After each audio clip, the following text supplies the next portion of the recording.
bienvenidos y bienvenidas a esta nueva sesión de La Hora de la Once Guacha.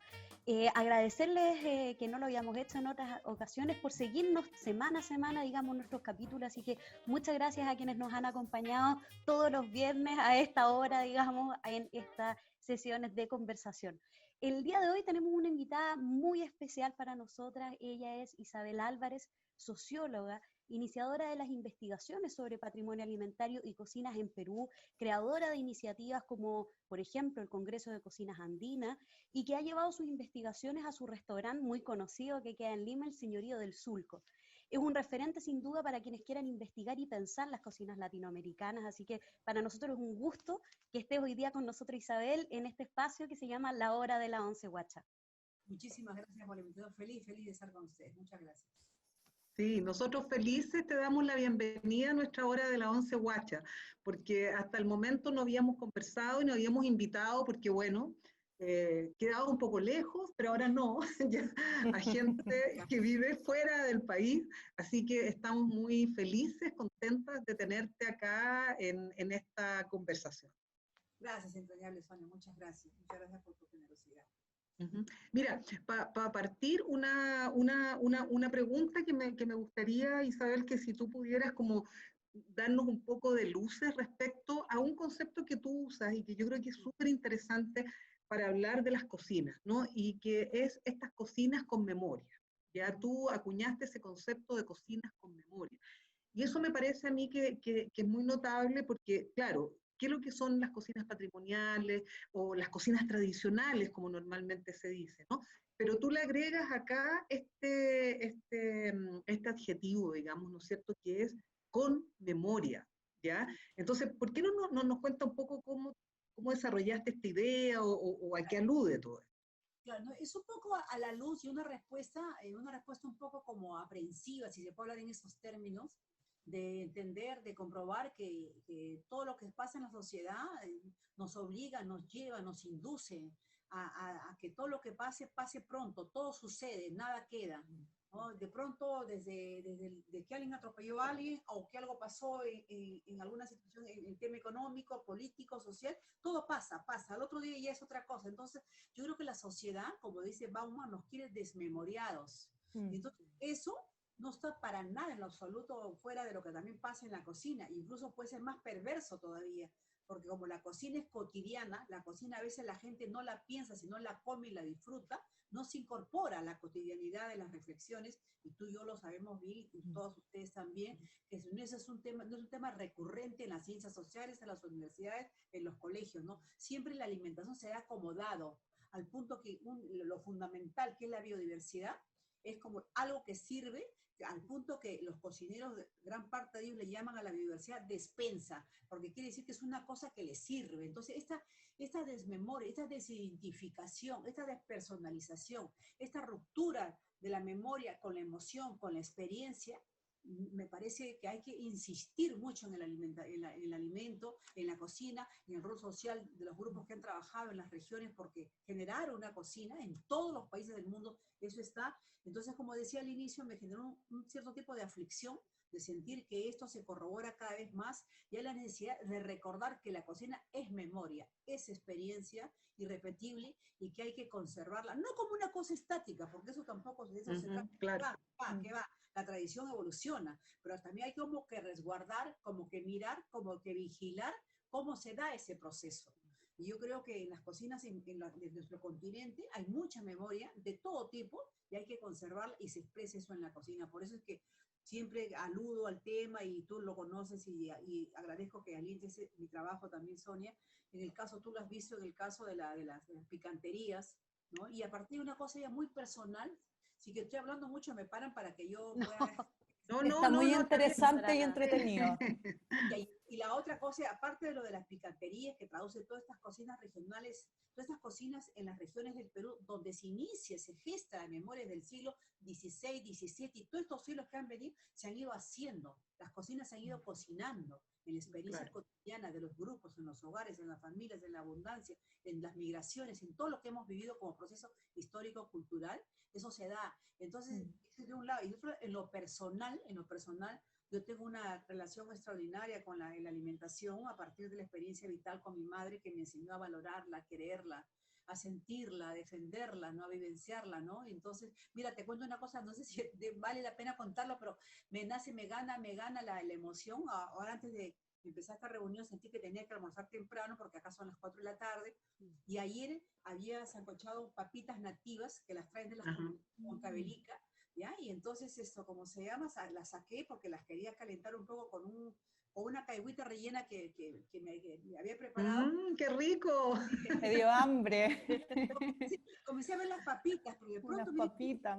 vi que estaba una que estaba media como así, como que de repente estaba mal cocida, y ya la iba a botar, y me quedé con la papita en las manos. Y dije, ¿cómo voy a botar? No, no la puedo. Así que agarré y comencé a pelarla, y me di cuenta que más de la mitad estaba en perfectas condiciones. Agarré, la levanté, le di un besito y la puse en mi plato. De eso va el vínculo vital, Claro. Es verdad. personal con el alimento. Y ahora Sí. más, lo que estamos viviendo, ¿no? Uno valora Sí. la vida del alimento.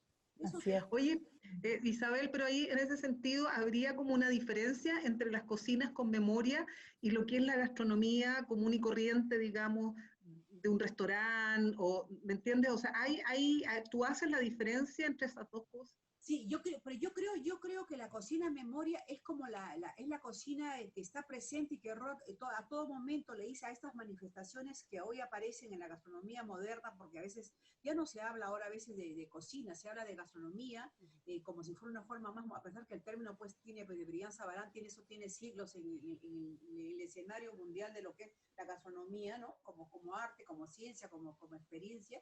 Sin embargo, hoy se habla de gastronomía, pero más ligado como a la experiencia de comida, pero de forma más moderna. Entonces, pero yo veo que en esta cocina de ahora, en esta cocina que se moderniza, no aparece el pasado. Hay una ruptura con el pasado, una especie de una amnesia neurótica, perversa, inducida por toda esta modernidad, por esta tecnología, que nos hace sentir y mirar con un cierto desdén como por encima del hombro el pasado, la experiencia, cuando de ahí venimos.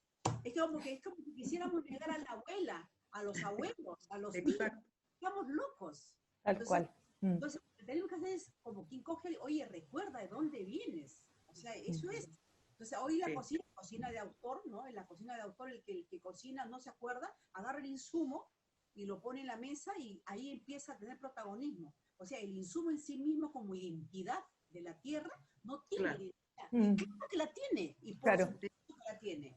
Y eso es lo que hay que recordarle a los jóvenes, sobre todo a los jóvenes, o a la gente que incursiona en la cocina y desvirtúa este hecho histórico, ¿no? Sí, totalmente. Y Isabel, un poco construyendo lo que tú estabas comentándonos ahora y en relación a lo que hablaba Sonia también, ¿cómo ves tú toda esta construcción o lo que tú nos comentabas sobre las cocinas regionales y también lo que compartimos entre Perú y Chile? Porque finalmente estamos más hermanados de lo que todo el mundo piensa y quiere, a veces, no siempre. Y en el fondo también saber cuál es tu opinión sobre eso y cómo podemos desde ese punto de vista seguir apelando a la memoria y no olvidando, en el fondo.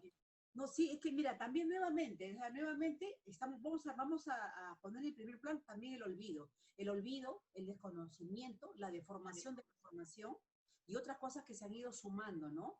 Entonces, ¿a qué me refiero? Como siempre se dice, en realidad las cocinas no conocen de fronteras. O sea, antes de que sea Perú y Chile hemos sido un territorio mucho más abierto. O sea, había grupos fundacionales que se iban a un lugar, se iban a otro, se ampliaban. O sea, si no conocemos ese proceso, y en ese proceso de lo que puede ser América, hablando del siglo XV, XIV, XIII, XVI y todo lo que se ha dado después, si no conocemos ese proceso en términos de comprender el fenómeno alimentario, el fenómeno culinario, la expansión, la cultura y la biodiversidad, entonces vamos a desconocer, como es lógico, los procesos en los que se han ido configurando los sabores locales de lo que después se llamó regiones.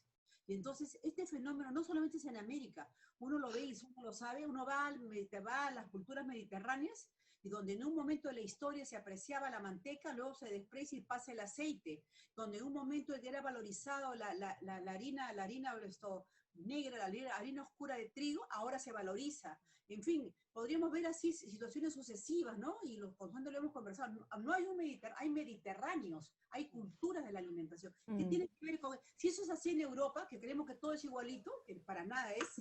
Para nada, sí. Y equivocada. Entonces, cuando miramos acá América, es lo mismo. O sea, en el Perú y en América compartimos muchos platos, como por ejemplo a mí hace poco estamos trabajando mucho en el restaurante porque yo siento que es uno de los platos más, y con esto estoy opinando, es mi opinión personal, yo creo que uno de los platos más representativos del Perú, si acaso podría hablarse así, que siempre me cuesta porque en un país es sus cocinas, sus platos.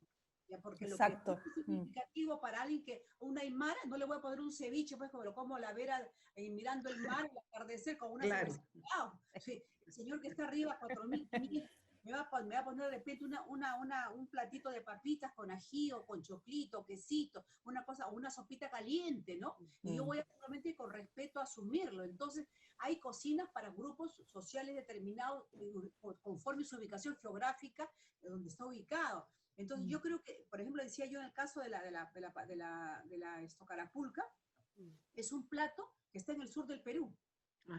Va desde la zona de Ica, Arequipa, Tacna, Moquegua, y luego se ingresa al sur, y donde usted dice es una sopa. En Perú se ha recreado de muchas maneras, y es un guiso con varias carnes. Claro. Pero tiene el insumo principal, en lo fundamental, el mismo, la papa.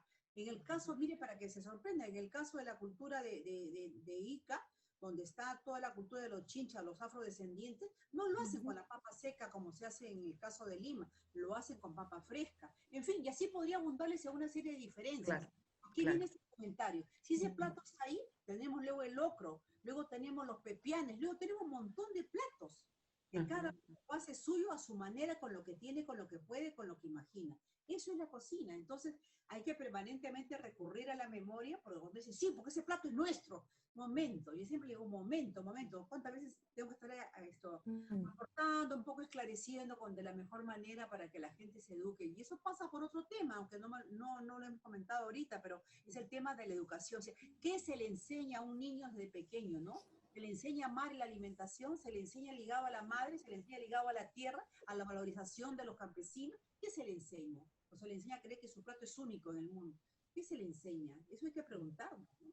Claro, pero eso que tú has dicho, Isabel, yo creo que es muy importante porque este último tiempo, y tú lo has vivido y lo hemos vivido, ¿no es cierto?, todos y todas, ya, que está toda esta cosa tremenda de los orígenes, ¿ya? Entonces, el origen de la papa, el origen del ají, el origen de la quinoa, como que si el origen diera un sentido de propiedad, ¿no? Y entonces se construyen todas estas ideas de los orígenes ya en unas fronteras establecidas, colonialmente, por supuesto, ¿no? Y resulta que hay una historia mucho más larga en las cuales nuestras áreas culturales han compartido los mismos alimentos.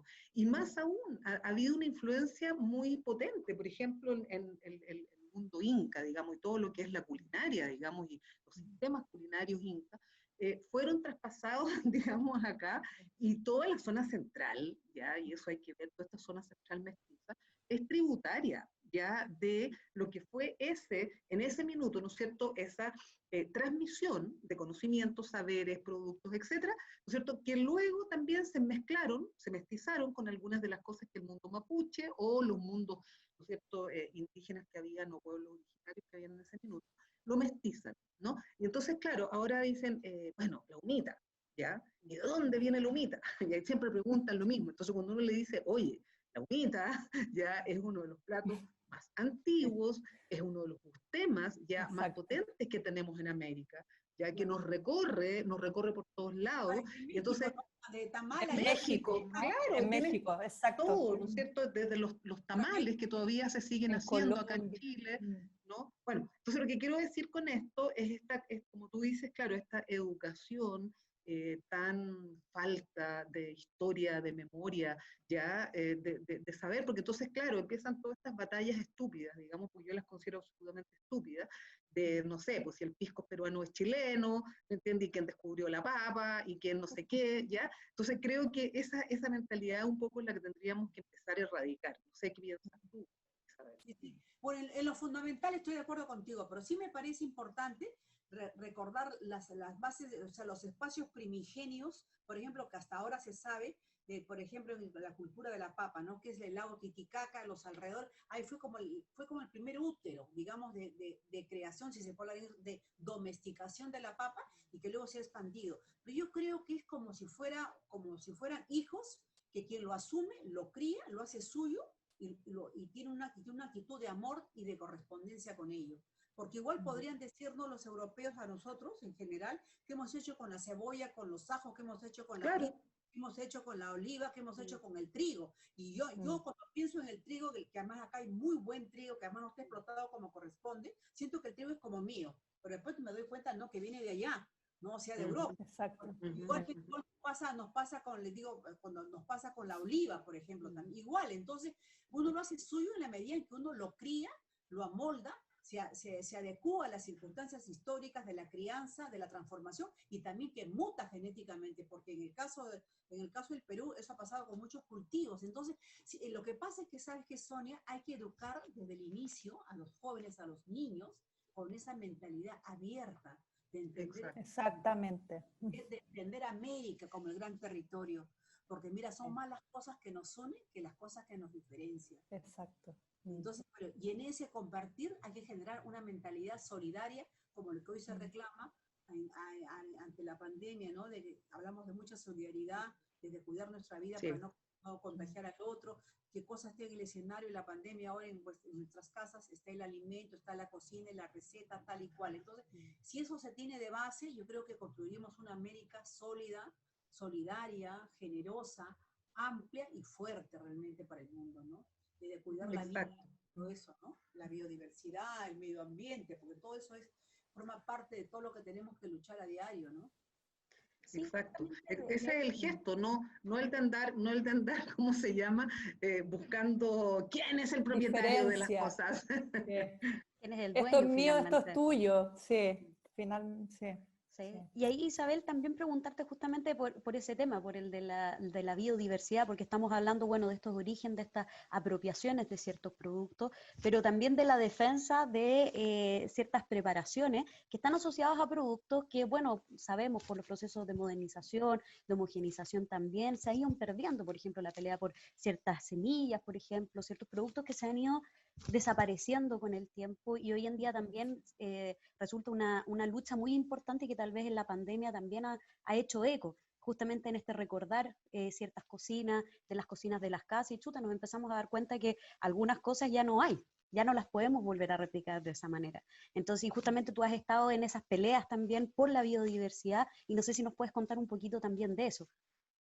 Sí, gracias. Fue muy breve para ubicarnos, porque también desde el inicio han estado ustedes. Mire, este proceso de concebir la cocina y la biodiversidad como una unidad indivisible, con la única manera de comprender el acto alimentario, todo lo que nos da vida, si puedo hablar en esos términos, formalmente integramos a todos los países andinos desde el año 2003, y se hacen varios congresos con la concurrencia de todos los países, pero no solamente cocineros, y ahí viene la cosa que comparto también con Sonia, y es esta mirada interdisciplinaria, ¿no? Porque nunca olvido, y quiero honrar la memoria de Angélica Celis, chilena, entrañable, ¿ya? Y eso sí, qué lindo que me haya acordado, Dios bendito sea que me haya acordado su apellido completo. Le digo Angélica, nombre.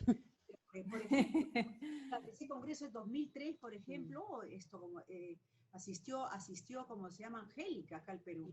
Porque ella vino, porque aquí juntamos a la gente que, como Sonia, como yo, que somos sociólogos, antropólogos, que investigamos las cocinas, y juntamos a la gente del lado de la ciencia, de la agronomía, del lado de la biología, juntamos para que ellos miraran la comida, pero hablaran de los insumos, pero mirando el alimento final. Y viceversa, o sea, juntamos las dos miradas, como cruzar dos manos que hacen un solo puño. Eso es lo que quisimos hacer, lo hicimos con mucho amor, y nunca olvido que incluso hasta la fiesta Sonia la hicimos en la puerta del señorío, cerré las calles, me lo quiere, como se dice, ¿no? El alcalde, en la calle Marinera, ahí estaba en la puerta para Angélica Celis, que nunca lo olvido, que la miré de costado, nos miramos y nos cogimos las manos así apretándolas, ¿no? Y Angélica estuvo ahí, magnífica persona, su hijo lindo, ¿cómo se llama? Su hijo Pierre, creo que se llama. ¿Cómo se llama su hijo? Me voy a acordar de él, porque siempre que lo veo me recuerda mucho la mirada de ella, ¿no? Pero en fin, estamos este congreso, el 2000, el 2003, de ahí han seguido el 2005 en Chile, después en Argentina, luego en Ecuador, luego en Colombia, así ha sido sucedido. ¿Qué tiene que ver este congreso? Con ese congreso nosotros hemos apuntalado como americanos, como andino-amazónicos, hemos apuntalado esta presencia, esta mirada conjunta, solidaria, de los que trabajamos el tema de la alimentación de diferentes perspectivas. Y eso es lo que nos interesa, y de verdad, te juro, no por estar frente a Sonia, siempre nos ha interesado y nos interesa ahorita mismo. O sea, cómo consolidamos ese movimiento, donde no hay un protagonismo de un país, sino todos seamos unidos. Eso es lo que queremos. No nos interesa que destaque más que el otro. Y la mejor prueba ya lo tiene. Se empezó en 2003 y jamás el Perú quiso levantar la bandera que él era el que estaba a la cabeza. No, yo los convocaba y cada país que le tocaba el Congreso lo organizaba, lo dinamizábamos, apoyábamos todo. Eso es lo que queremos. Eso mismo queremos verlo en la dinámica, en la formación de cada país, en la formación de los estudiantes, sean medio académico, medio estudiantil, más básico, porque si no hay eso, no hay nada. Entonces ha sido fuerte luchar con eso. Acá en el Perú me preguntaban, ha sido fuerte trabajar con este tema, pero creo que cada vez toma más cuerpo y está ingresando de alguna manera a organismos que lo vienen considerando, ¿no? Tan es así que ha habido declaratorias de la cocina como patrimonio cultural de la nación, con el caso de las picanterías, está el ceviche, está el pisco, están varios productos que ya han sido declarados patrimonio cultural. Entonces ahí hay un enfoque, pero todavía falta. Ya se enterarán las cosas que estamos avanzando, porque hay que remecer la estructura del Estado. Eso no digo nada menos. Así es. Amiga, si no hay eso, no hay nada. Así es, exacto. Te juro. Lo tenemos súper claro, Isabel. Las mujeres lo que nos proponemos lo hacemos. Exactamente. Contra viento y marea. Sí, adelante. Por eso que tenemos que estar unidos.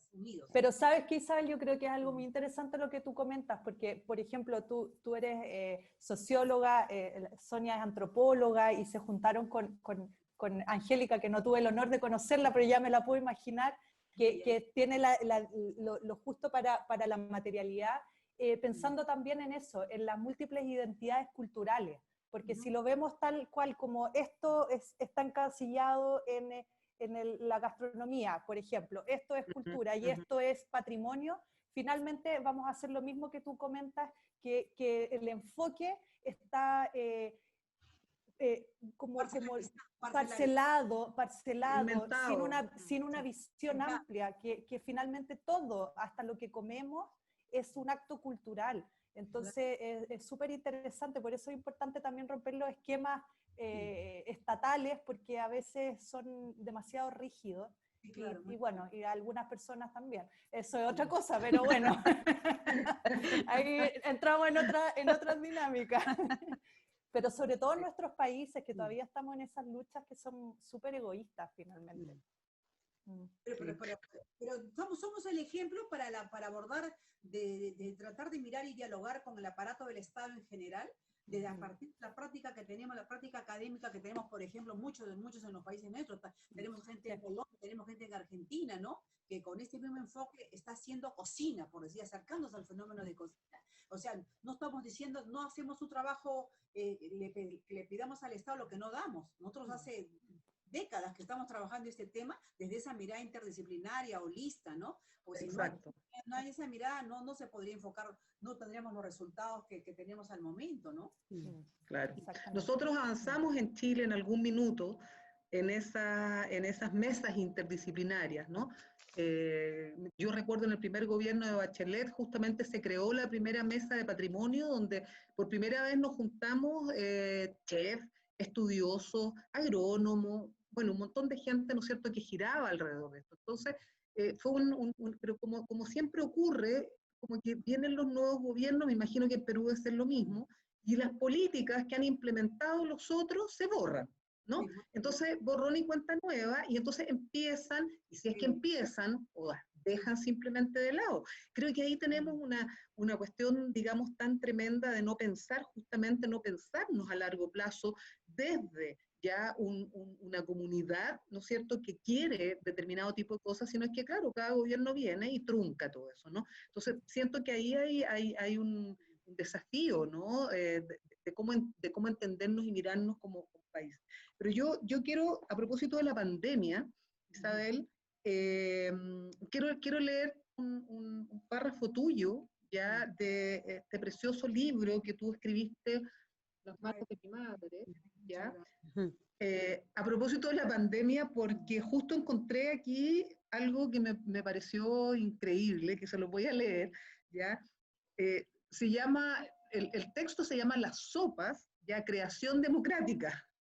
Entonces dice, en las jornadas y en las huelgas proletarias, la gran olla común siempre es una sopa suculenta, robusta, cobijante. Ha sido la aliada consecuente y convocante, siempre ha aplacado el hambre, alrededor de su calor se ha amansado la tensa espera. Notable eso, ¿no? Si lo colocamos, digamos, ahora, ya en este mundo, en este momento que estamos viviendo, ¿no? El tema de la olla común, pero también, y no sé, parece que Alejandra quería hacer una pregunta respecto a género y cocina. Eh, Teníamos pensado, digamos, esto justamente respecto a este libro tuyo, ¿no es cierto? Y cómo tú ves este vínculo. Hablemos primero del vínculo de las mujeres con la cocina y después hablemos de tu libro, porque yo creo que tu libro es emblemático, digamos, respecto a eso. Creo que uno de los primeros que hay en América Latina que aborda ya directamente ese tema, ya, de la transmisión de género de la cocina. Exacto. A mí me estás preguntando te has hablado tan bonito que me quedo pensando. No, debo decirte la verdad. Sí, a ti, Isabel. A ti. Tú. Sí, eso que has leído tú ahorita, Sonia, es mi experiencia, porque estaba en la universidad y me acuerdo que había que salir a veces a apoyar alguna de las manifestaciones y yo veía siempre la sopa esa grande que se hace, ¿no? Con la señora, claro, que casi prácticamente da la vuelta para mover y cómo iban llegando los estudiantes, la gente sencilla alrededor, y es una maravilla mirar todo eso, ¿no? Porque es lo que digo ahí es la realidad y lo que tú también lo debes haber sentido, Sonia. Eso era siempre así, eso. La sopa, además en un plato de sopa, una olla de sopa para todo el mundo alcanza. Siempre. Exacto. Echarle más agua a la olla. Sí, claro, se le Decimos pone aquí, más agua a la olla. Siempre se le puede echar más agua a la olla. Claro, sí. O pelo a la sopa, Alejandra. También, también. Bueno, yo creo que las dos sirven. La sopa, como tú también lo dices acá, es un líquido amniótico, es el continente. Pero hablemos de esta relación entre mujeres y cocina, para después pasar a conversar de tu libro. Ya, claro, si no, yo creo que, mira, ¿qué te puedo decir? Es que en realidad resumiría, creo, la experiencia vital que tenemos nosotras cuatro, de repente, esto como Alejandra, no, porque es más joven, pero me pongo a pensar lo que ha significado siempre para nosotros el tema de la cocina, lo he visto en el campo. Yo trabajé inicialmente en un proyecto de la FAO cuando muy joven, recorrí el Perú, de lo que siempre he recordado y he recibido a las casas que llegaba, y te cuento que me iba a los lugares más alejados que te imaginas, a más de 4.000 metros de altitud. De pronto ya estaba en la costa norte del Perú, frente al mar, y siempre he sentido el cariño, el afecto, la pausa de una señora, de una mujer sencilla, alcanzándote un platito de comida, lo que fuese, ¿no? Entonces, no era más que recibirlo, abrazar el platito, porque era como abrazar el cariño que se cobija en ese alimento, contemplar el paisaje y emocionarse, y que esa emoción vaya siendo tu fuerza, ¿no? Y parte de tu memoria personal, que al final es la memoria colectiva de las mujeres. Entonces yo creo que lo que la mujer transmite cuando él alimenta, la mujer sencilla, sobre todo en el campo, no tiene parangón. No es, así es. ¿no? Sí. Tú puedes tener un restaurante bonito, puedes tener un chico que te atienda muy bien, pero es un protocolo formal muy bien, de hecho que está bien, pero lo que tú puedes recibir en el campo, eso no tiene parangón. Entonces, yo lo he visto, lo he sentido, lo he ido acumulando, cuando todavía no me había decidido trabajar esto, y ya cuando ya esto se produce, ingreso y con mi madre hago el restaurante, y luego comienzo a trabajar el tema de la cocina, siempre he sentido el apoyo de la mujer. ¿Recuerda, Sonia, la señora esta que llevé, esta morena, esta negra linda? Sí. La Tina Bayombrosio. Es una historia, pero impresionante. ¿eh? Impresionante. Demasiado, sí. Tal vez como para no creerlo, ¿no? O sea, una mujer muy modesta, que el hijo se le muere con cáncer, y a ella le da cáncer. Sí. Demasiado. Y todavía tenía una dignidad y una sonrisa a la vida. Hasta increíble. ahora. No, entonces que te cachetee esa realidad, porque te das cuenta el rol que cumple la mujer. Entonces, ¿cómo? Eso forma parte de la memoria, Sonia. ¿Y cómo no Exacto. conocer la memoria? Si por ahí empieza. ¿Dónde Así es. empieza el alimento? O sea, el primer alimento que tiene el hombre, el individuo, hombre o mujer, es el pecho materno, el cariño, la madre, ¿no? El hogar es la segunda piel del hombre. Entonces, ahí donde el hombre se humaniza. Entonces, el rol de la mujer es preponderante, es natural, es fluido, no es impuesto. O sea, nace, creo, de la condición de ser madre, de haber parido un hijo. Entonces, el hogar es eso. La mujer no solamente es. Entonces, todo eso creo que contribuye a que nosotras que queremos la vida, queremos el alimento, queremos nuestras culturas, honramos el pasado, tenemos que darle el rol que le corresponde históricamente a la mujer en la constitución de los gustos de nuestras cocinas. Eso es lo más importante de lo que me queda de visión panorámica el tema, ¿no? Sí. Oye, hablemos hay algo fundamental en esto, porque claro, siempre la pregunta es esa misma cocina con memoria, cómo se transmite, ¿no? Y bueno, esa se transmite entre mujeres, ¿ya?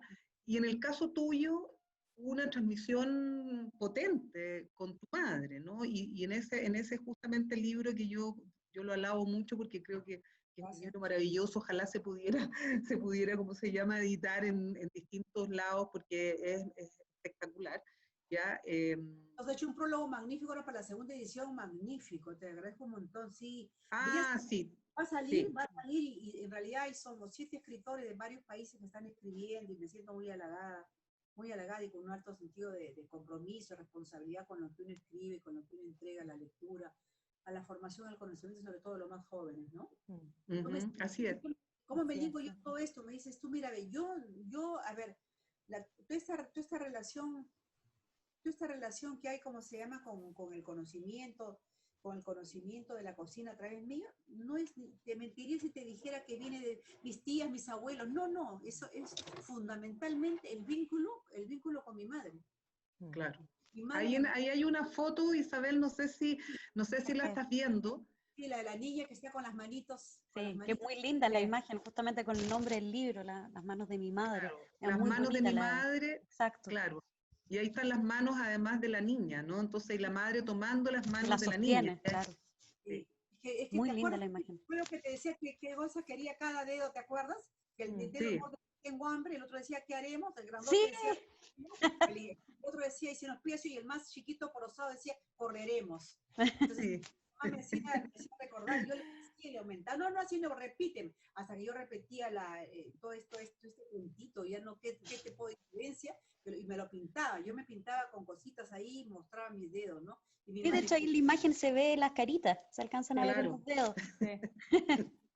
Qué maravilla, ¿no? Ahora, ¿por qué no puede ver eso? Ahora, ¿qué se le da al niño en las manos? ¿Se le da una computadora o se le da cualquier un celular para que vea, ¿no? Ya se sustituyó, ¿no? La tecnología nos está deshumanizando, nos está generando una desmemoria de todo, porque con esta fugacidad, con lo que además cada día hay más formas y todo, ahí está el batán, por ejemplo, ¿no? Mira, eso es maravilloso, ¿por qué no nos hablas un poco de eso?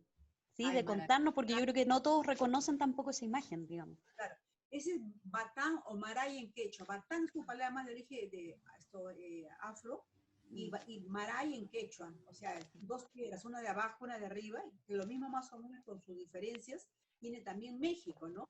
Tan así que es tan protagónico que hay un refrán, me acuerdo de un refrán muy, muy simpático, muy sensual, que dice, la buena china hasta en las piernas muele. ¿No?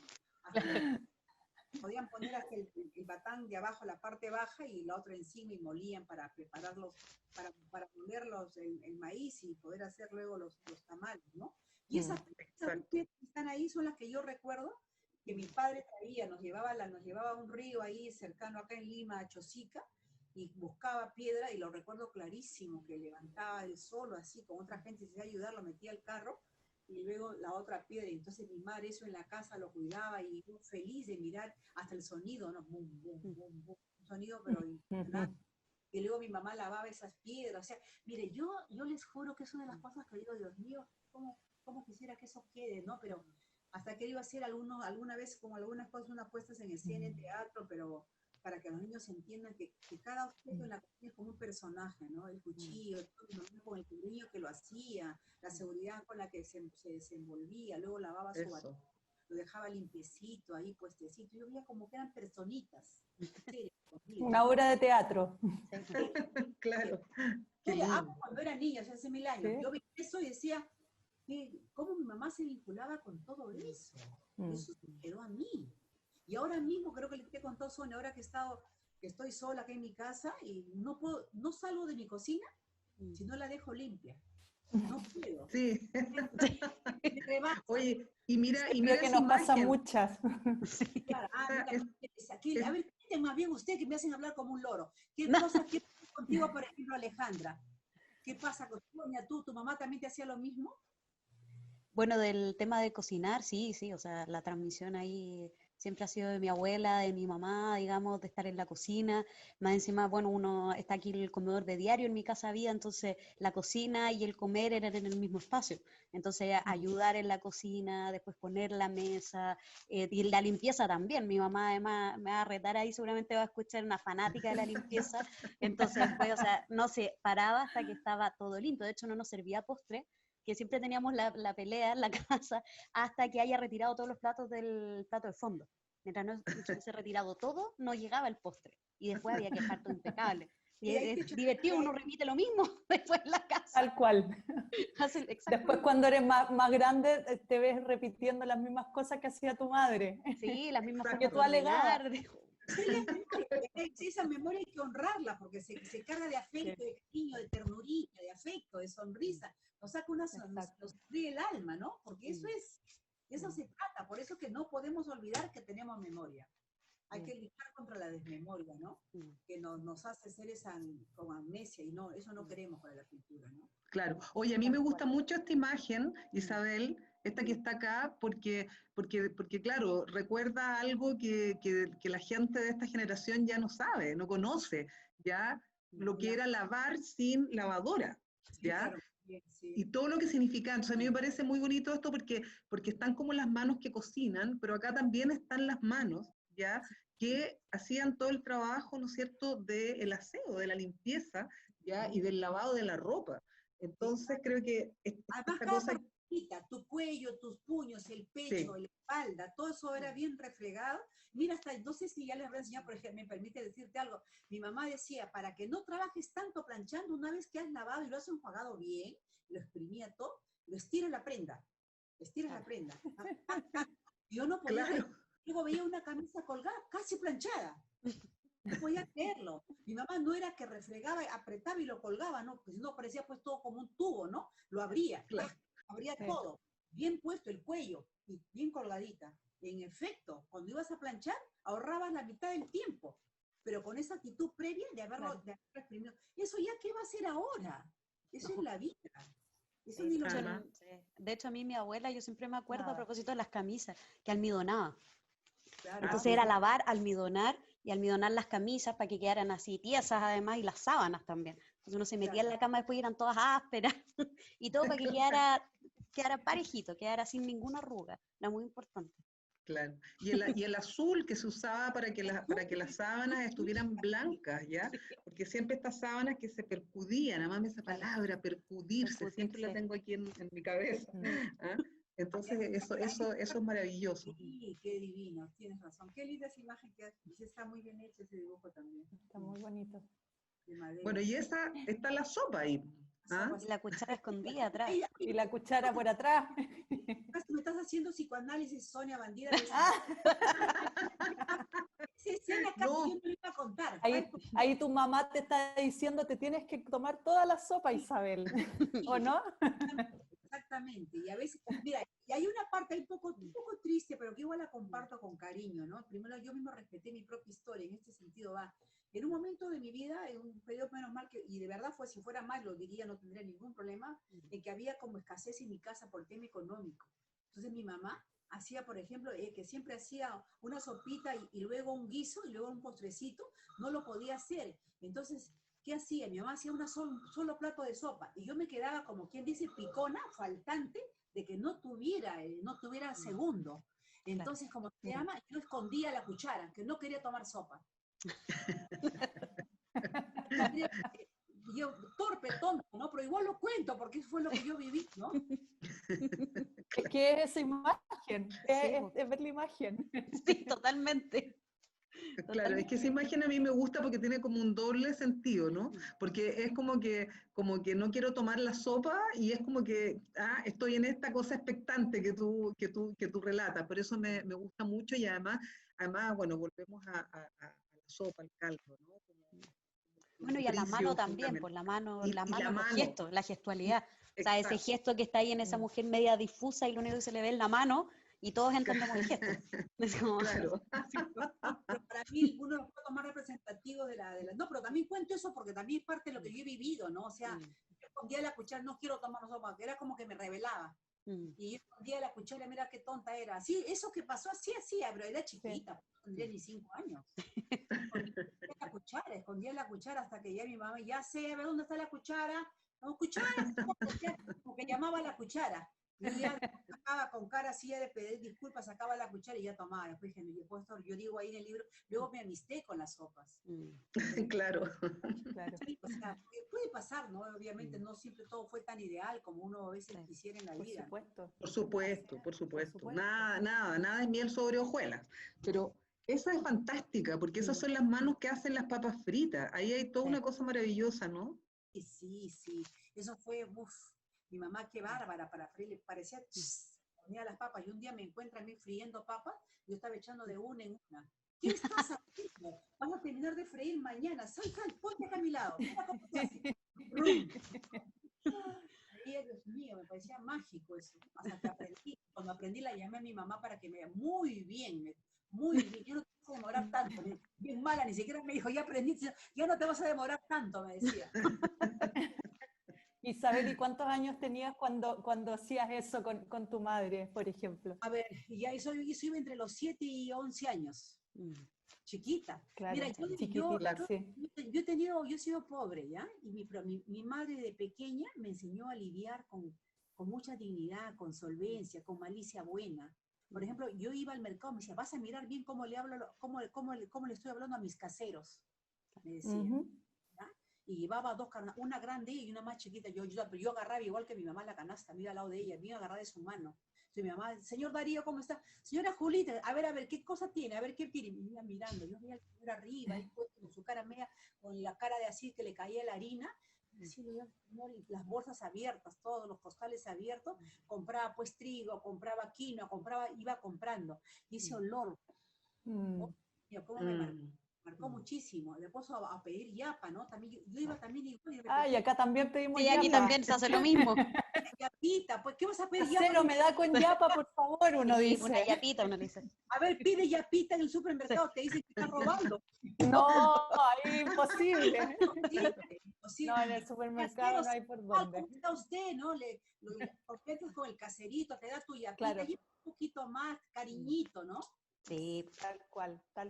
Y si te fijas, son recuerdos, es memoria y es aprendizaje, pero es un tipo de aprendizaje que realmente te acuerdas ahora, no es de ese aprendizaje que cuando uno va a la escuela y te memorizas un texto sobre la gastronomía o las cocinas. Finalmente la memoria, creo, no sé qué opinas, pero es también las experiencias vividas junto a las personas que uno más claro, y más cercanas también. Claro que sí, todo eso forma parte de aquello, sí, por supuesto, la experiencia es fundamental, ¿no? Es la que sustenta la memoria, la experiencia, si uno la tiene clara, la memoria se retroalimenta, ¿no? Exacto. Oye, mira, y esa piedra nuevamente, ¿no? Afilador, Con ese un afilador cuchillo. de cuchillo. Mi mamá afilaba el cuchillo así, pero también yo esperaba al señor que llegaba a afilar cuchillo, no sé si habrá habido ahí en Chile igual, ese que con un pie va moviendo la tablita y va haciendo Así es, tal cual. Sí. Tal cual. Sí. No, qué humano todo eso, ¿no? Qué O sea, qué maravilloso, ¿sí? claro, Y eso, mira esa belleza que esa es la tabla. No, esa tabla es notable. ¿Ah? sí. Porque Sí, ahí en aparte que esa es típica, en tabla, todas las casas hay una. exactamente. Todas las Claro, y además mira las marcas, ¿no? Sí. Ahí está Por ahí toda han la pasado historia. preparaciones muy buenas, ¿o no? porque ella pues la que recibe, la que cobija por todo lo que pasa para ser transformado por las manos. Y también lo veía de mi mamá. Todo eso es mi madre. Ay, Dios mío, por Dios. Todo eso es mi madre. Qué importantes son nuestras madres. Y ese para mí es un símbolo maravilloso del estropajo, ¿ya? Sí. El estropajo. Bueno, nosotros somos una generación que nació con la cultura del estropajo, ¿ya? No existían estas toallitas y todas estas cosas que hay ahora de plástico, ¿no? Y bueno, yo creo que yo le agradezco a la Isabel esta reivindicación del estropajo, con todos los contenidos simbólicos, semánticos que tiene el estropajo, ¿ya? Porque claro, cuando yo leí su libro y después cuando fui a su casa y vi los estropajos, los adopté de nuevo, porque me dije, la verdad es que una cocina sin estropajo, de paño, como debe ser, ya no es cocina. Así que esa imagen para mí es muy maravillosa. Y tú, Isabel, cuenta, ¿qué pasa con estos estropajos? Te voy a decir una cosa para alentar más tu generoso comentario y inteligente comentario respecto a lo que es el estropajo. Te voy a decir, y si alguno de los psicoanalistas lo escucha, se va a sonreír, pero yo creo que eso es lo que más les ha impactado, pero con un cierto desconcierto a los 2 o 3 psicoanalistas que me han mencionado, de una u otra manera me han preguntado, ¿y cómo se te ocurrió hablar del estropajo? Claro. Justamente porque es el estropajo, le digo, porque nadie lo mira. Es decir, el mismo Max Hernández, presidente de la Sociedad de Psicoanálisis, un recio señor, cultísimo y todo, pero ¿cómo se te agarraba la barriga? ¿Cómo se te ocurrió el estropajo? Y ponía cara y le contaba que eso era porque mi mamá, yo veía cómo trataba el estropajo, cómo lo trataba. Cada noche lo refrescaba limpiecito, lo dejaba. Era como si fuera su amiguito, ya me serviste, te dejo limpiecito descansando. No era que lo tuviera tirado, no. Y eso lo aprendí, lo asumí, y dije, ¿cómo no voy a honrar el estropajo? Que mi madre tanta importancia le daba, porque si te pones a pensar, ¿con qué limpias? Con tu mano, pero ¿qué intermedia el estropajo? El estropajo. Claro. Ahí no, el que pasa, repasa, ahí debo decir algunas cosas del estropajo, el que pasa y repasa, y que conoce todos los recovecos de los personajes que habitan en la cocina. Tal cual. Y además es ecológico, porque todos los pañitos, como dice la Sonia que hay ahora, son un atentado contra la biodiversidad y la ecología mundial. Además, uno lo manda sin ningún cariño, cuando ya no hay, ya se te dice, pero saca otro, dices, ¿no? Ya, eso. Ay. Exacto, sin cariño. Se te rompe un poquito, lo tiras y sacas otro, y sigues contaminando finalmente también. Sí, por eso yo creo que a través de esta imagen, yo creo que tenemos que invitar a toda la gente a tener nuevamente estropajo. Bravo. Sí. Y a saber cuidarlo, que no es tan fácil. Sí. Y en esa otra imagen que estabas mostrando, bueno, yo creo que aquí se resume, y es muy notable, digamos, porque ahí se resume todo esto que estamos hablando, ¿no? O sea, la niña mirando estas manos, viendo estos movimientos, y seguramente el mismo sonido, como decía la Isabel, que producen las cosas, las herramientas de cocina, ¿no? Yo creo En que esa tabla de madera, además. De esa tabla de madera, es precioso.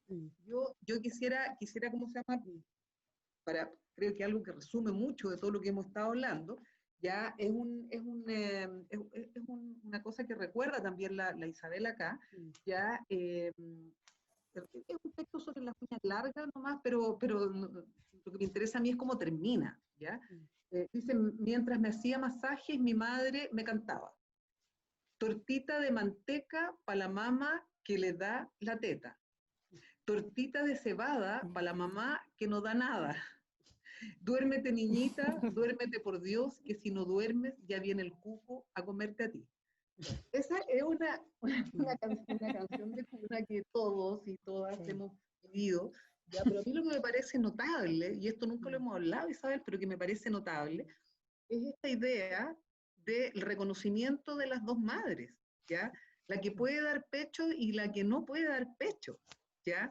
Y la cultura popular, ¿no es cierto?, entregando, ¿no es cierto?, las recetas, digamos, ¿ya?, los conocimientos para que la que no tiene pueda tener, ¿ya? Y entonces a mí yo creo que hay encierra, digamos, esta nana o esta canción de Cuna, encierra mucho, ¿ya?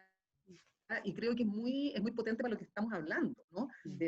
Por un lado, este vínculo, ¿no? De la madre con los hijos, con la hija, pero a la vez también, ¿no es cierto?, de estas cocinas transmitidas por la madre y que tienen que ver desde el inicio con este pecho.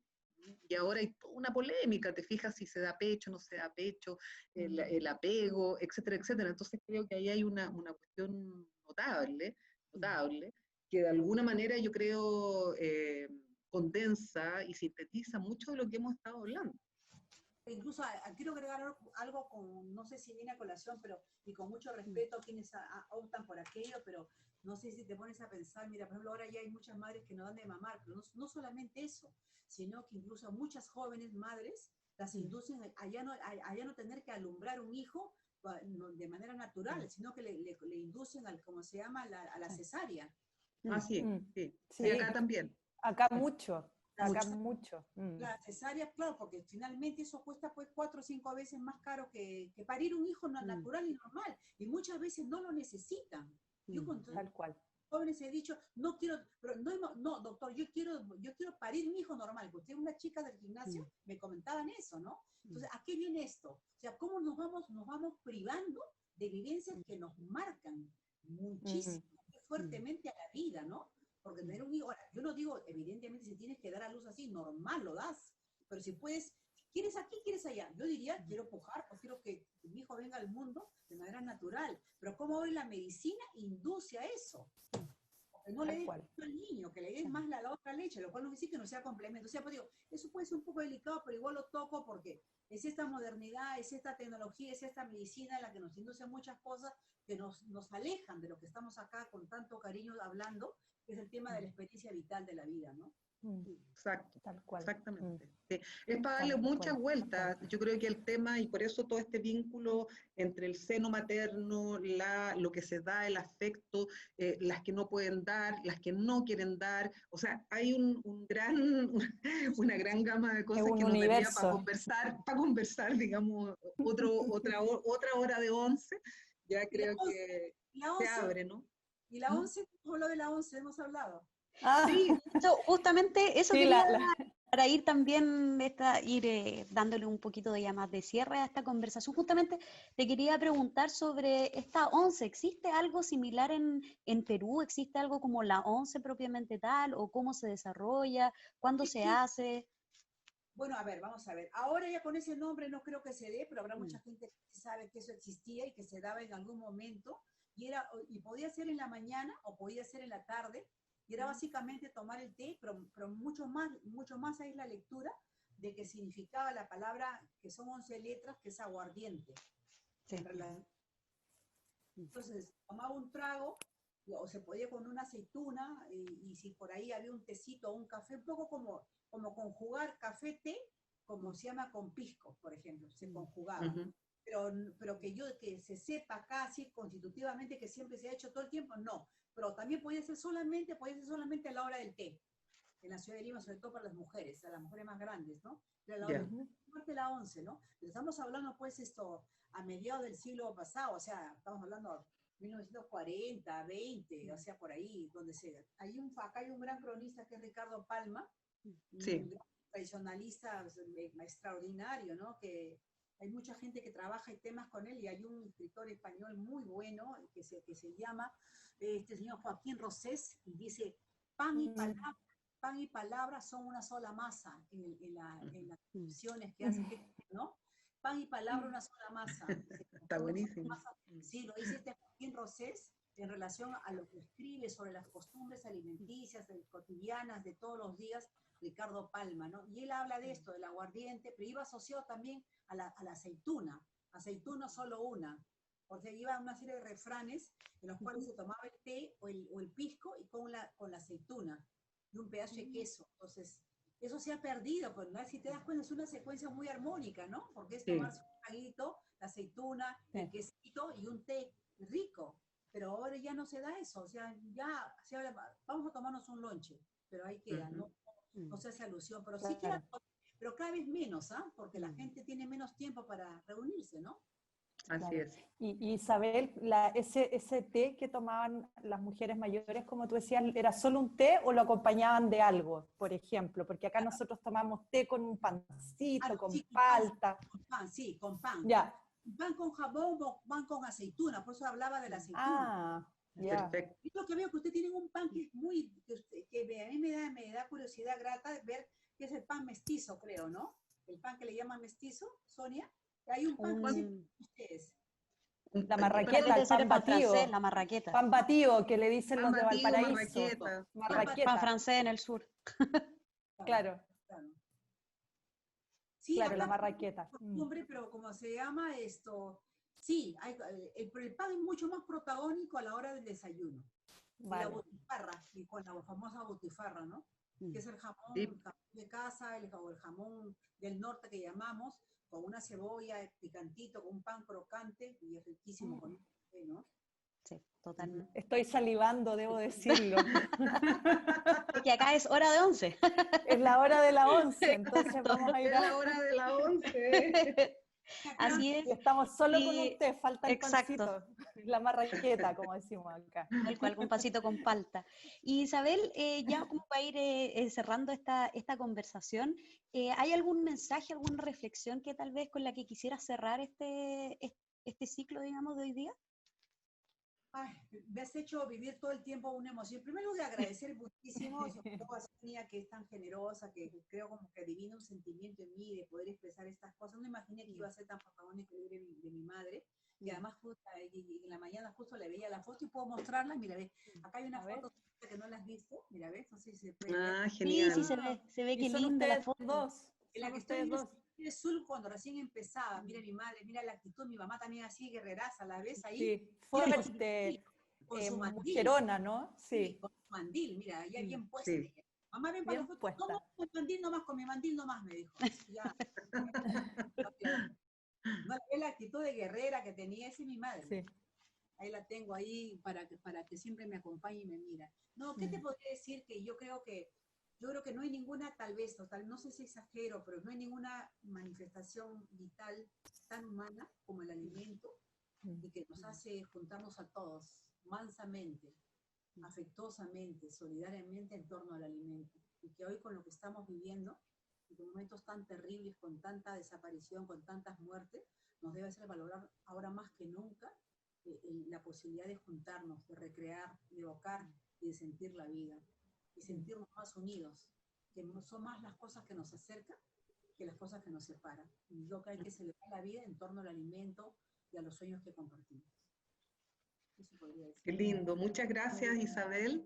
Y bueno, vamos terminando nuestra 11. Será para otra oportunidad que volvamos ya a tomar una 11 chileno-peruana con pisco, con aceitunitas, con pancito amasado, ¿ya? Será ojalá muy pronto. Muchas gracias, Sonia. Gracias, Isabel. Gracias a ti. Muy Muchas lindo Muchas todo, gracias. muchas gracias. Y gracias Isabel por el tiempo, digamos, y por conectarte. Bueno, algo bueno que trajo la pandemia es poder conectarnos en la virtualidad, así que qué bueno haber podido concretar este encuentro. También agradecerle a Fernanda, digamos, que como siempre nos acompaña en estas conversaciones de la hora de la 11 Watts, y por supuesto a Sonia, la directora de nuestra Fundación Rectángulos de Agua, que también posibilita que podamos estar en este espacio el día de hoy. Así que muchas gracias, gracias a todos y todas quienes nos están escuchando o viendo, digamos, en esta hora de la 11 Watts. Les recuerdo que nos pueden seguir en nuestras redes sociales, estamos en Facebook, tenemos Instagram, nos pueden escuchar también en caso que no puedan ver los videos por Spotify, así que están todos cordialmente invitados también a una próxima sesión, la próxima semana, digamos, de esta hora de la 11 Watts. Así que muchas gracias y nos vemos en la próxima hora. Muy bien, chao. Chao, Isabel. Cariño y fuerza para Perú. Chao. Gracias. Chao, chao.